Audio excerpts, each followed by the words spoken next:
ઉત્તરાખંડ સરકારના સહકાર મંત્રી ડોક્ટર ધનસિંહ રાવત ગુજરાતના સહકારી મોડેલના અધ્યયન માટે રાજ્યના 3 દિવસીય પ્રવાસે છે। આ મુલાકાત અંતર્ગત ગાંધીનગર સર્કિટ હાઉસ ખાતે રાજ્ય સહકાર મંત્રી જગદીશ વિશ્વકર્મા અને રાજ્યના સહકાર વિભાગના ઉચ્ચ અધિકારીઓ સાથે બેઠકનું આયોજન કર્યું હતું, જેમાં ગુજરાતના સહકાર વિભાગ દ્વારા ચાલતી વિવિધ પ્રકારની પ્રવૃત્તિઓ જેવી કે ગ્રામીણ બેંક, કૃષિ પેદાશ, પરંપરાગત ગ્રામીણ ઉદ્યોગનો અભ્યાસ વગેરે બાબત પર મંથન કરાયું હતું।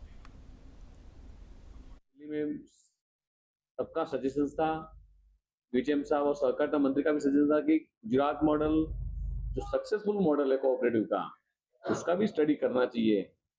उस हिसाब से इस दौरे पर हमारे उत्तराखंड के सीनियर मंत्री भी आज आए हुए हैं और पूरा दिन यहाँ चर्चा करेंगे। हमारी अमूल फेडरेशन में भी जाएंगे, अलग अलग सहकारी मंडलियां पैक्स कैसे काम कर रही है और गांव कैसे मजबूत किया जाए, उस दिशा में आज पूरा चर्चा होगा।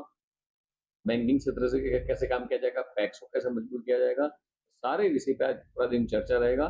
कह सकता हूं कि देश के कोऑपरेटिव क्षेत्र के लिए एक बड़ा काम हमारे देश के प्रधानमंत्री जी ने किया है कि देश का पहला विश्वविद्यालय गुजरात में खुला है।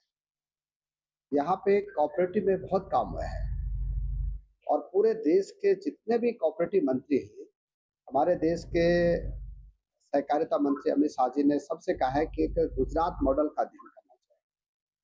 कल हम यहाँ एक पैक्स में भी गए थे, कल हम 2 बैंकों में भी गए थे और 2 डेयरी में भी गए थे। मैं कह सकता हूँ कि गुजरात एक कोऑपरेटिव के क्षेत्र में जितना काम गुजरात में हुआ है, अगर हर राज्य में इतना काम हो जाएगा तो भारत जो कृषि प्रधान देश कहा जाता है, भारत बहुत आगे बढ़ सकता है।